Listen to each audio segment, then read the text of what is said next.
चीन हिंद महासागर में भारत की गतिविधियों पर नजर रखने के लिए श्रीलंका में एक रडार बेस स्थापित करने की योजना बना रहा है। इस रडार बेस के जरिए वो हिंद महासागर में भारत की उपस्थिति और भारतीय नौसेना की गतिविधियों पर नजर रखने के अलावा कुंडकुलम और कलपक्कम परमाणु ऊर्जा संयंत्रों पर नजर रख सकेगा। देश के दक्षिणी हिस्से में सामरिक संपत्तियों को भी चीन इसके जरिए निगरानी में रखने की कोशिश करेगा। प्रस्तावित रडार डिएगो गार्सिया में अमेरिकी सैन्य गतिविधियों को ट्रैक करने में भी सक्षम होगा।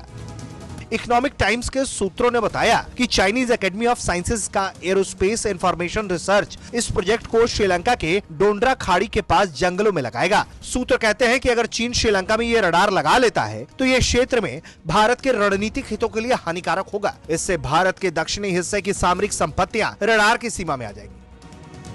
आशंका जताई जा रही है कि रडार अंडमान और निकोबार द्वीप समूह की यात्रा करने वाले भारतीय नौसेना के जहाजों की आवाजाही को ट्रैक कर सकता है। चीन रडार कुंडनकुलम और कलपक्कम परमाणु ऊर्जा संयंत्रों की निगरानी कर सकता है।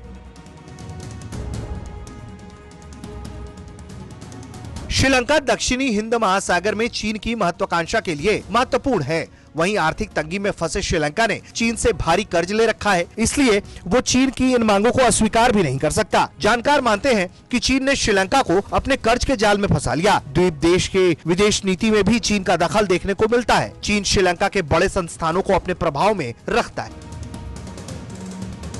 डोंड्रा खाड़ी श्रीलंका के सबसे दक्षिणी सिरे पर स्थित है। यह ऐतिहासिक रूप से बहुत महत्वपूर्ण रहा है क्योंकि एक वक्त ये श्रीलंका की राजधानी हुआ करता था। चीन ने श्रीलंका के हबनटोटा पोर्ट को पहले ही 99 साल के लिए लीज पर रखा है। पिछले साल चीनी सेना का एक जासूसी जहाज यहाँ रुका भी था। चीनी जासूसी जहाज युआन वांग 5 हबनटोटा बंदरगाह पर 6 दिन रुका। कहा गया कि ये जहाज ईंधन भरने और दूसरी तरह की आपूर्ति के लिए रुका। भारत के आधिकारिक तौर पर इसे आपत्ति जताई। श्रीलंका से कहा गया कि वो चीनी जहाज को वहाँ रुकने की अनुमति न दे, लेकिन श्रीलंका चीन के दबाव के आगे झुक गया। चीन का जहाज सैटेलाइट और मिसाइल ट्रैकिंग प्रणाली से लैस था। उसे खोजबीन और पड़ताल में महारत हासिल थी। ऐसे में देखा जाए तो चीन अब जिस नए रडार बेस की बात कर रहा है उसके जरिए वो भारत पर और अपने अन्य दुश्मनों पर लगातार निगरानी रखने की कोशिश करेगा।